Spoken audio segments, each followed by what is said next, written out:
Hello viewers. Megasthenes ने अपनी पुस्तक इंडिका में लिखा है कि जब सिकंदर भारत पर आक्रमण करने के लिए निकला तो उसके गुरु ने कहा, वहाँ से लौटते समय मेरे लिए 2 उपहार लाना, एक गीता और दूसरा कोई दार्शनिक संत।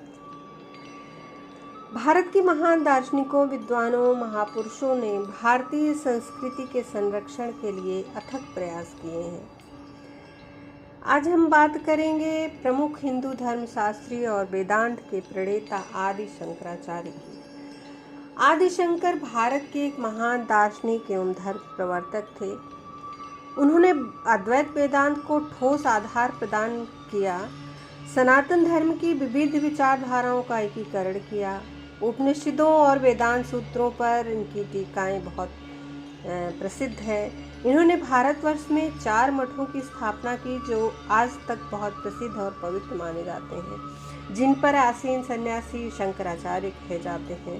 वे 4 मठ हैं: ज्योतिष पीठ, बद्रिकाश्रम, श्रृंगेरी पीठ, द्वारका शारदा पीठ, पुरी गोवर्धन पीठ। ये शंकर के अवतार माने जाते हैं।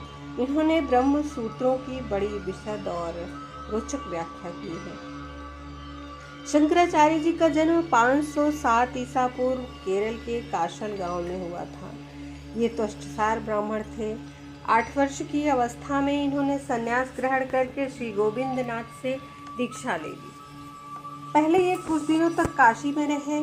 मिथिला के प्रसिद्ध विद्वान मंडन मिश्र को सपत्नीक शास्त्रार्थ में परास्त किया। संपूर्ण भारत में भ्रमण करके वैदिक धर्म की पुनर्स्थापना की।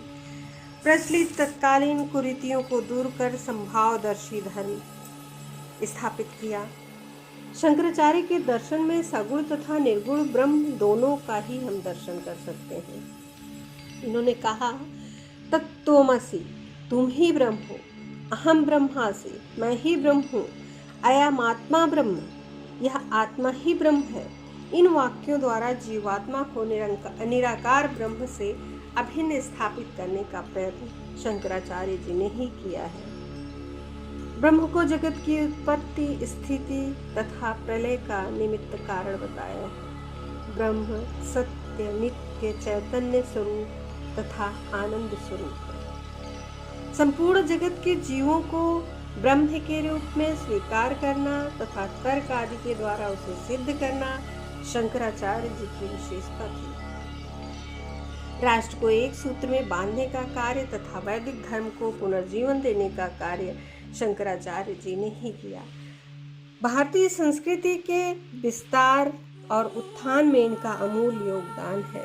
इन्होंने तत्कालीन भारत में व्याप्त आडंबर, पाखंड को दूर कर अद्वैत वेदांत की ज्योति से देश को आलोकित कर दिया। सारे देश में आज भी शंकराचार्य को सम्मान सहित आदि गुरु के नाम से जाना जाता है। विलुप्त हो रहे वेद उपनिषदों के पुनः लेखन की जिम्मेदारी आपने निभाई। शंकराचार्य के अनुसार शिक्षा व्यक्ति को ज्ञान प्राप्ति का साधन है। यही अज्ञान की निवृत्ति का माध्यम है। इसी के द्वारा मोक्ष की प्राप्ति होती है। ज्ञान से व्यक्ति को शोक, मोह आदि से छुटकारा मिलता है।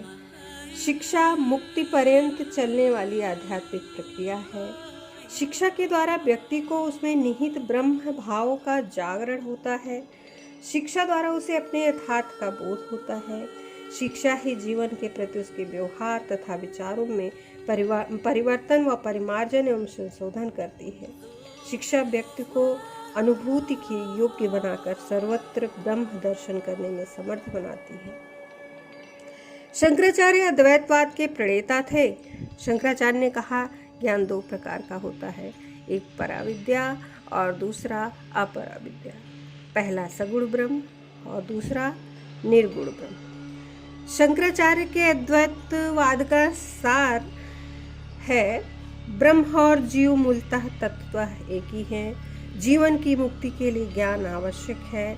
जीवन की मुक्ति ब्रह्म में लीन हो जाने में है। मात्र 32 वर्ष की आयु में 539 ईसा पूर्व वे ब्रह्मलीन हो गए, किंतु राष्ट्र की एकता और अखंडता के लिए समर्पित ऐसे महान विश्व गौरव आज श्री शंकराचार्य के प्रति भारतवर्ष आज भी कृतज्ञ है।